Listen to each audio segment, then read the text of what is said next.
ipon. Ang alien na pasmado ang bunganga. Beep, beep, beep, beep, beep. Ang tagalupa na viral ang mukha. Bip, bip, bip, bip, bip. Bumibip, bip, bip, bip, bip, bip, bip, bip, bip, bip, bip na ba? Ang lahat, Martian, Beep, beep, beep, beep. Enrico Pañero, Bip, bip, bip, bip, bip. Beep, beep, beep, Bip, bip, bip, bip, bip. Bip, bip, bip, bip, bip. beep, beep, beep, beep, beep. Umaga! Mga yes, friend! Ito na ang 101.1 Yes FM Balitang sa mga Swifties, sa mga fans ni Taylor Swift. Bad news dahil ang ilan sa ating mga Swifties na mga Pinoy na scam at nako, nalimas halos 15 million pesos. Yes, mga yes friend, 15 million pesos ang na-scam ng isang lalaki sa mahigit 100 Filipino fans ni Taylor Swift. Grabe naman yan, ang laki! Yes, ang laki-laki kasi ng fanbase ni Taylor Swift dito sa Pilipinas at kinadidismaya ng mga Pinoy Swifties kasi nga hindi dito nag-concert si Taylor Swift. Nag-Taylor Swift concert o yung tinatawag natin na Eras Tour sa Singapore. Kaya naman ang mga Pinoy na fan ni Taylor Swift ay willing magbayad ng napakalaking halaga.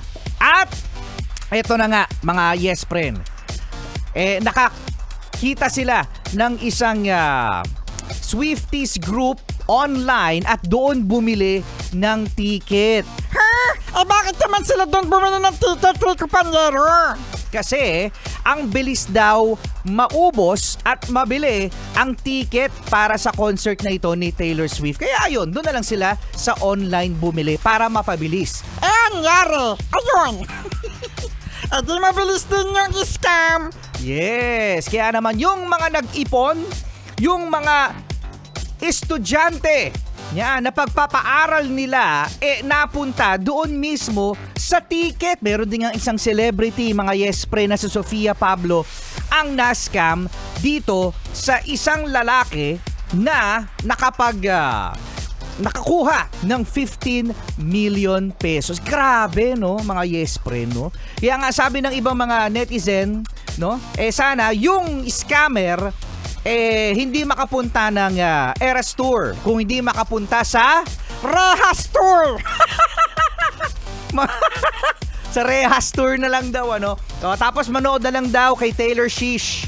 Si Taylor Swift, mga yes pa rin, ito yung dinadagsa ng mga foreigners, even mga Pinoy, nung nandito pa lamang si Taylor Swift. At meron na rin siyang free concert na nangyari sa Australia. Sa Singapore din, dinagsa din ang concert ni Taylor Swift at libreng-libre daw. Ayan, oo, no. At kung kay Taylor Swift, Eras Tour, dito kay Taylor Swift, Error Tour.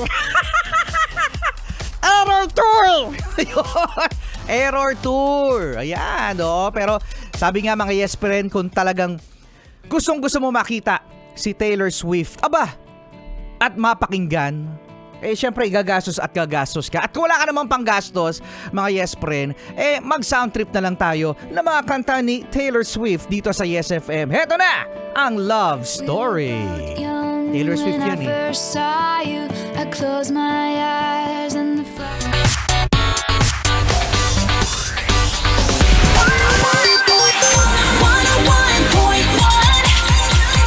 Yes FM.